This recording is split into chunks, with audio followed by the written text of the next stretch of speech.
Hello and welcome to Paisa, Pocket and Planning, the Youth Money Talk, a podcast by Sansad TV where we'll be delving into and decoding the financial challenges and opportunities that youth of India face today.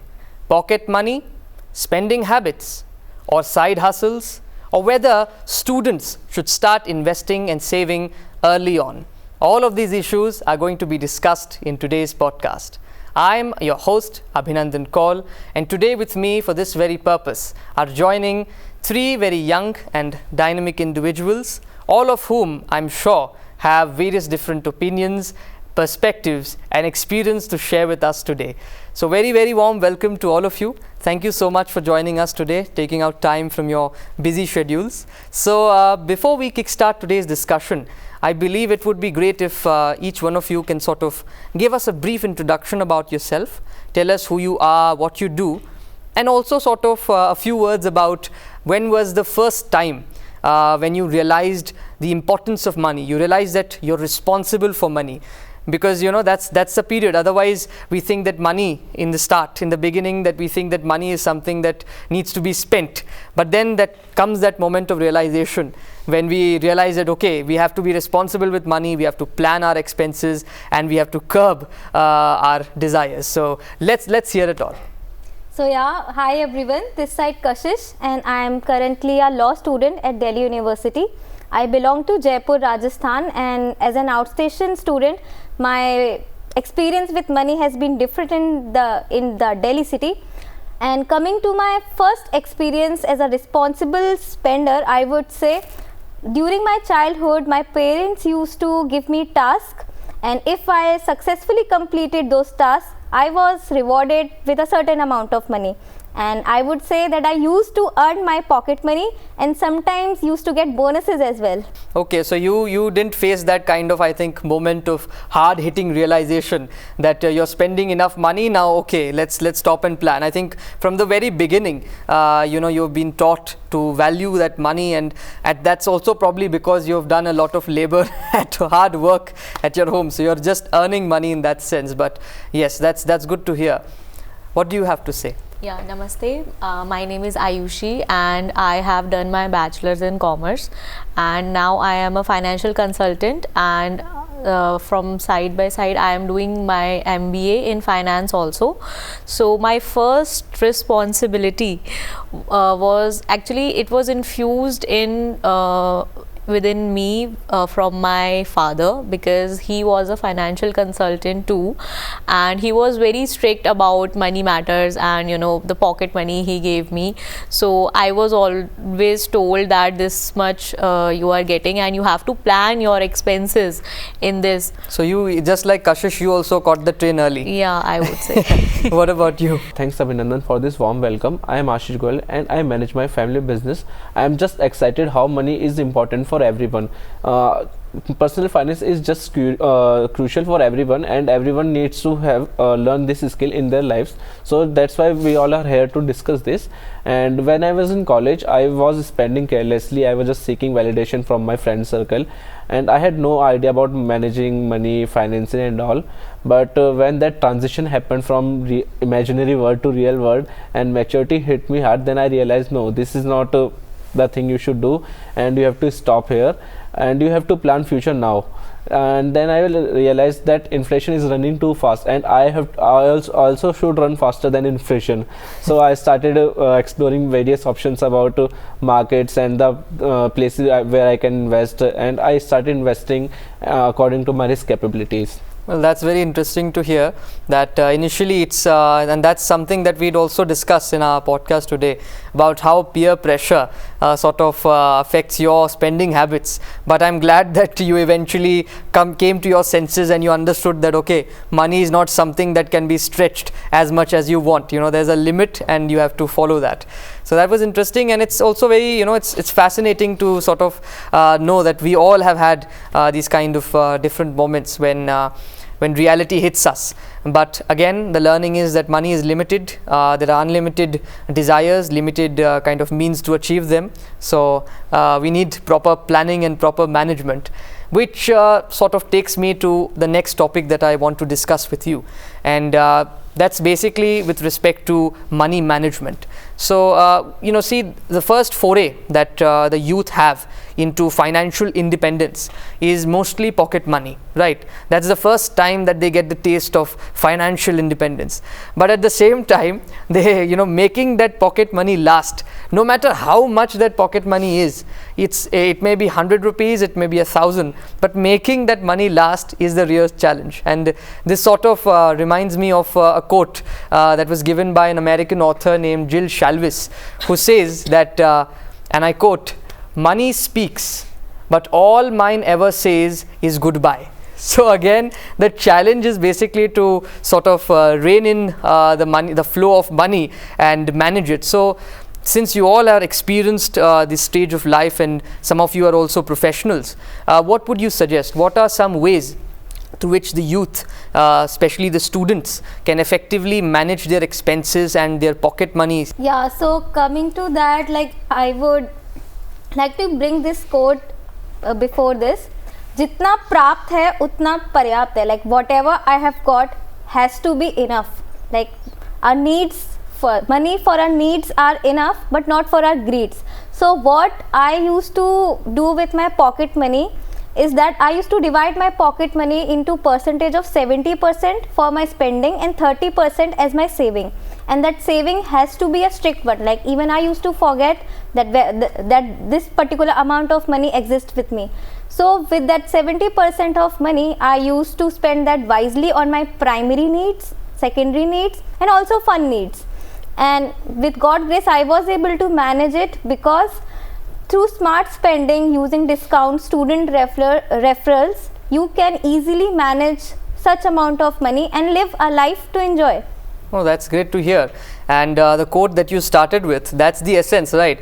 I mean, we can't have everything that in existence. We are going to get a small pie of what exists, and we have to make do with that. So I hope youth are taking note, and at the same time, it's good. You should compartmentalize the expenses and sort of, based on need and necessity, plan your expenses and then spend your money. So that was interesting to hear. And do you have anything to add to this, Ayushi? You should make a list first, like what are your essentials and what are the non-essentials that you maybe your leisure activities, or going out, or just purchasing something you want, not essentially need. One very simple hack you can do is, you just take the first 12 to 15 days and only spend on the needs which are essential items, like your transportation, going to the college, or for your books, or maybe just essential items only.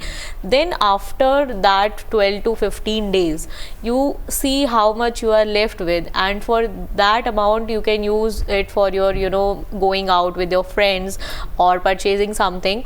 And in the first 12 to 15 days, make it a habit to save some amount from that money, because the more early you start it as a habit, take it as a behavior of yours with the money, because the behavior you show to the money is very important.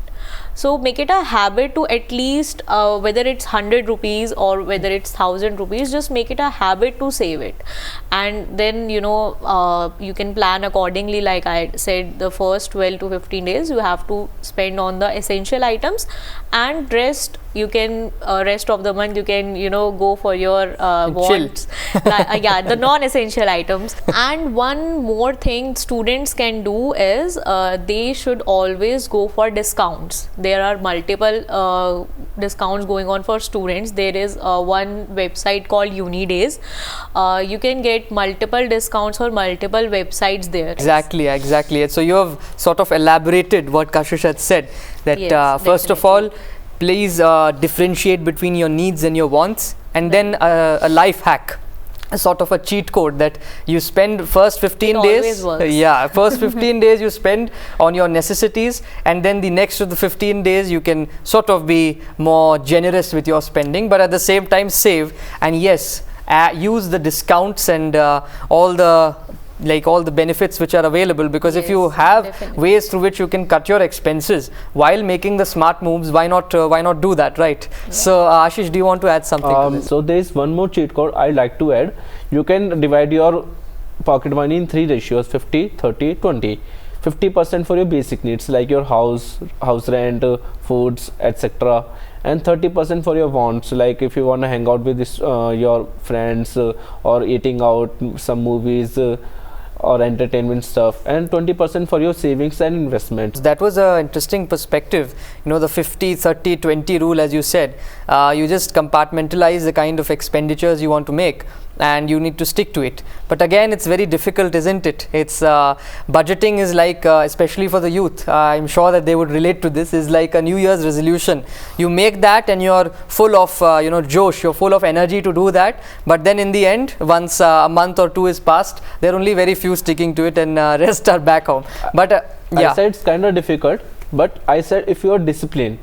Yeah, discipline is a key characteristic. It requires some discipline. Like if you're getting 100 rupees, then keep 50 rupees for your basic needs, 30 rupees for your wants, and 20 rupees for your investments and savings. Certainly. But because saving and investment are also important, the better you start, the more you get. Definitely. I mean, it's savings are important. They say that the best time to plant a tree was 20 years ago. And the second best time to plant a tree is today. So certainly you should start early with financial backing and with financial planning and savings and investments, which sort of brings me to the next component of this show, wherein I wanted to talk a little bit about savings and investment, in the sense, there's this kind of, although you all have sort of emphasized on the importance of saving, and then Ashish also added that you should invest on it. But at the same time, there's this kind of belief that I'm guilty of having also when I was a youth, that and a student in fact, that savings and investments are something that you should do once your real life starts, once you graduate from school and college, and then eventually you enter into your jobs. That's when you should save and invest, and the rest all you should sort of manage your money, as you said, and fulfill your needs and your your desires. However, since you emphasized that investment and savings is important, I want to know your opinions on how, if savings and investments are important, then how should a student in school or in college who has a limited, say, pocket money, how should they go about it? Like, what are the ways in which they can save and invest? What are the instruments, etc.? From your vast experience, you can share them. I think there is no age limit for saving. Like what I have seen in our society, kids have been always motivated to save through piggy banks, and if you'll remember, mostly our birthday gifts encompasses a piggy bank.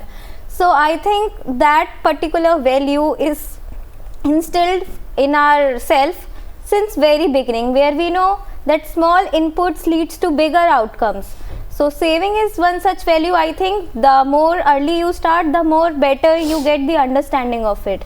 And with investing, I would say, like during my late teens, my brother taught me a little bit about stocks and investment. So yeah, even I as a student is learning about it, and I do agree that investment and stocks is a good platform for students like us to multiply our money and also learn the real market skills. Absolutely. I mean, savings, and as you pointed out, you use the piggy banks, or as we say in common parlance, the gulaks, wherein you put your money and you save it. So that is an interesting aspect.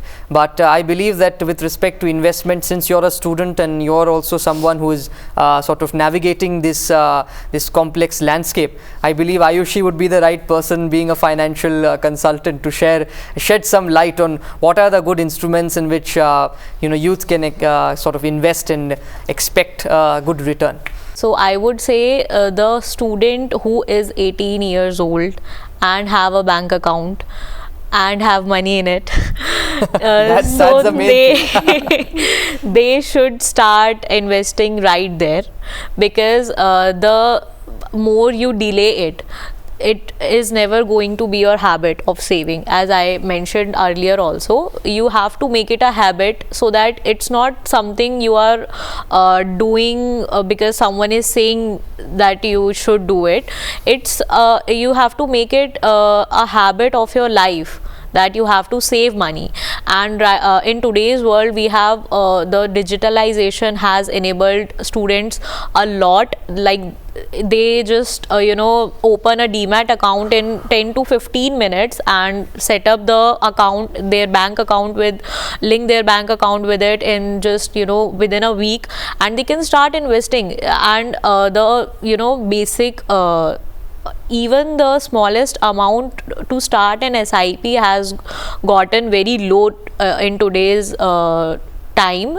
Earlier it was you have to start at least from 1,000 rupees. In today's time you can start as small as 10 rupees also. You can go to 100 rupees. In some schemes you can start with a small amount of 100 also. Then there is monthly SIPs, weekly SIPs, and even daily SIPs also. So there are multiple options for students right now. Absolutely. And for the audience, like I'm expecting that a lot of the people who are watching who are concerned with this are students in schools and colleges, so they may not be that familiar with what a SIP or a systematic investment plan is. So could you shed some light on what it is and how is it different from say stocks of a company? SIP is basically systematic investment plan in which you link your bank account with your demat account, and there are you can invest monthly on a certain date. It's get auto debited. The amount which you fixed, it will get auto debited from your account.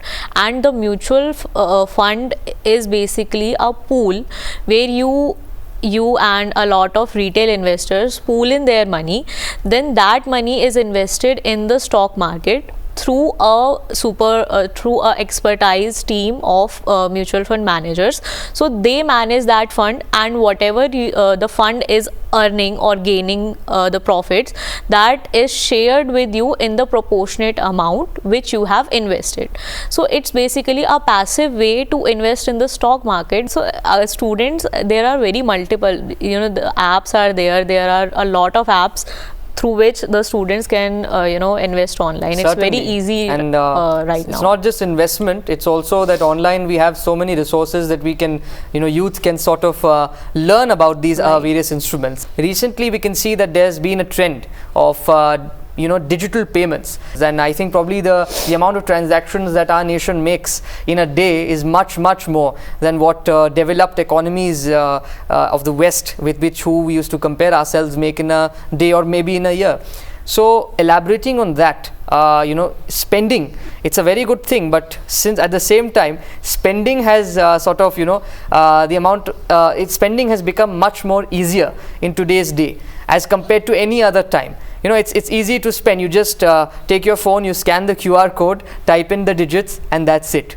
So spending is easier than ever, and that's why I want to know from your side as to how you feel the spending habits and the expenditure, the way the students sort of spend has changed because of this kind of huge adoption of digital economy in our nation.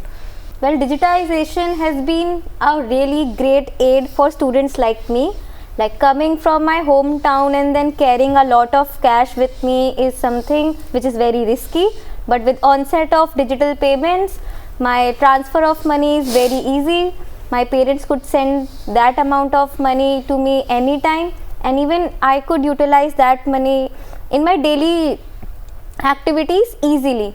But what I feel with digital payments come a responsibility as well, because in digital payments we are often not aware of what's the threshold and how much we could spend, because since ease is there, so we never monitor that how much we are spending on it. So I believe that overspending is also done through digital payments, and students could monitor it through budgeting or through apps or through a warning sign within their head only, that not more than this I'm gonna spend today or for this month. Certainly, as Ashish very rightly in the beginning of the podcast mentioned, discipline is what you need the most, because certainly the digital economy, it has benefited our economy, but at the same time the youth must be aware that you should keep an entire kind of list of all your expenses. And I think that with the advent of digital economy and with the the advent of these wallets, etc., and these apps, it is also, on the other hand, the positive. It has also made it very easy to track your expenses, because and minute to minute expenses. For example, earlier when certainly you don't feel the pinch now of spending, but earlier when you spent 10 or 20 rupees, you would just forget it because it was cash in your hand. But now you can just open the app and see what you spent 2 years ago on some mundane activity. Now we have talked a lot about how youth can manage their expenses by and probably save and invest through the lens of, say, pocket money. But at the same time, it's in this age of the internet and social media, there are so many other opportunities that the youth comes across with respect to freelancing and different kinds of side hustles wherein they can do online jobs, etc. But at the same time, they are students. Their main dharma or their main duty is to study. So how can a student, is it possible for students, in your opinion, to sort of maintain a balance between their academics and and basically engage in such kind of side hustles to earn an extra buck to augment their pocket money? Idea of earning money is really good, but sometimes we have to prioritize our goal and for the main priority which we are existing in our academic calendar or in our academic cycle. Like if you are a student, you are aware that you are here for studying. So I believe that the will to earn money should go in sync with your academic goals as well.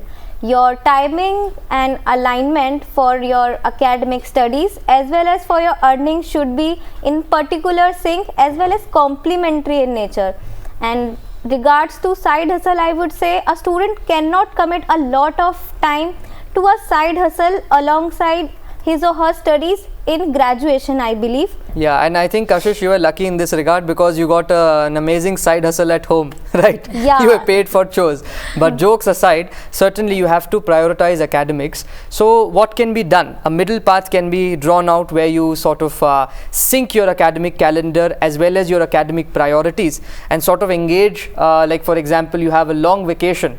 So rather than just, whiling away your time, you can engage in something productive, earn an extra buck, and it would be great if it's something, some sort of side hustle which sort of aligns with your academic interest or what you want to do in the future. And Ashish, do you want to add something to this? Because you're a business professional once again, so you're working already, and I presume when you were a student, you sort of joined your business itself. So you can probably elaborate on this. As a student, you can obviously join side hustle, and it's very beneficial for you. You will get to learn something about your career only, and I would say if you join your side hustle related to your career only, that's even more beneficial because you will get some practical exposure for your future, plus you will get to earn something as well.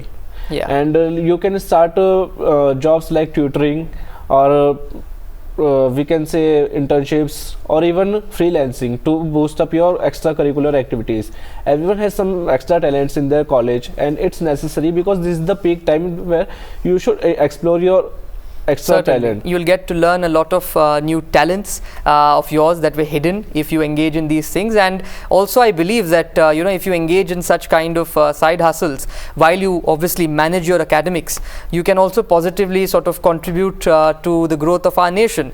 But one thing that strikes me, I also believe that maybe you can sort of sync your hobbies with these side hustles as well. Would you like to elaborate on this, Ayushi? Right, it's a good idea to sync your hobbies with your internships and all, because there is a quote which says if you are good at something, don't do it for free. Yeah. So if you like, I used to do review writing in my college time. So yeah, everyone can do this. Commerce students can get internships under CAs, or if somebody is good in writing, they can proof writing or writing reviews on different for different websites or articles for different journals or papers. And if someone is good at dancing or singing, students are really a lot into that also, to showcasing their talent and earning from that. Certainly. So basically, if you sort of sync your hobbies, so hobbies are basically things which give us a lot of pleasure in our free times. So the youth should take note that if there's something that you're good at, some creative outlet like say painting or dancing, you're going to do that in your free time once your academic journey is ended, or once you've completed the course for the day. So certainly you can do that and probably earn an extra buck as well. Absolutely. And that would be, I think, great to augment your pocket money. So I believe that just before wrapping up, we've discussed, I think, almost all the major issues which a youth faces when he is to manage their money and their incomes. Now, before wrapping up, I want to talk about I just want to talk about one thing, and that's basically regrets. All right. And why regrets? Because I feel that regrets are a sort of insight that we get in life, but a little too late. And I believe that if that insight is coming from money, from some mistake of yours, then that insight is going to become a very painful memory. So I just wanted to ask you, is there any kind of financial decision or any kind of spending, etc., that you have done when you were in your college or school days, which you regret? Certainly you would have moved on from that, but I believe that the youth who are watching us, they can learn from your mistakes. So if you could share that, it will be great. Yeah, so in my case, I believe that would be during my school time, where I spending a good amount from my pocket money as well as from my heart for some friends, but they turn out to be a little ingenuine in nature. And despite that, like, my mother actually warned me about it, but I just went in a flow and gave whole of my pocket money for it. So yeah, so that was a particular lesson which I learned a lot, and I still remember it. And I would say, always trust your mother instincts till you develop your own. Yeah, so you should trust elders' instincts. That is okay. That's another topic of discussion. But yes, absolutely. And yes, you should not make financial decisions in the heat of the moment. You shouldn't be, emotions are very important. But when you are making financial decisions, since it is the foundation on which you stand, it should also be guided by a lot of rationality, and with an equanimous mind, you should sort of judge the pros and the cons and take the decision. And Ayushi, you want to add something on to that? Yeah, mine is actually really, a funny one, I would say. It's basically, I lent some money to a friend because he asked really, politely, and but later on I didn't get it back. So that is the lesson: never trust anyone blindly. Yeah, in financial decisions. With the money especially, you should not, even if you are a very good friend, I would say do not mix your family or friends with the finances. Yeah, maybe be careful with when you're when there's when you're making a decision which intercedes family relationships or friendships and finances. And Ashish, this reminds me of the time when I was in college. I started trading early. I'm talking about intraday trading without any knowledge, because my friend was doing that. So I did lost some money, but that was a learning experience. All right. So you have to be careful about these Obviously, this is very risky. Yeah, these new things you should, if you're going and investing. So like Ayushi had very well explained about what a SIP is. You should also sort of, we have the internet now, so you should go ahead as youth and you should research and get a comprehensive view, maybe talk to experts and, as Kashish said, your elders, and then take advice, and then based on that you should go ahead and invest. And I believe that your mistakes are going to teach the youth a lot, because as they say, a wise person learns from the mistakes of others, unlike a smart person who learns from their own mistakes. And I believe that you're all smart people. I'm just joking. That's just a joke. We all make mistakes. But thank you so much for joining us today. I believe that conversations like these are important to have, and today you have not just shared your experiences, but I believe you have given a real sense to the youth as with respect to the importance of financial management and why it's important to go early to make smart financial decisions and not just look at money as something that is just to be spent. So thank you so much for joining the conversation. And to our viewers, I'd like to say thank you so much for watching and tuning into Sansad TV. Keep watching our shows for more such engaging discussions, wherein we bring to you fresh ideas, diverse perspectives and raw stories from across various walks of life. Thank you so much for watching. That's it for today. Jai Hind.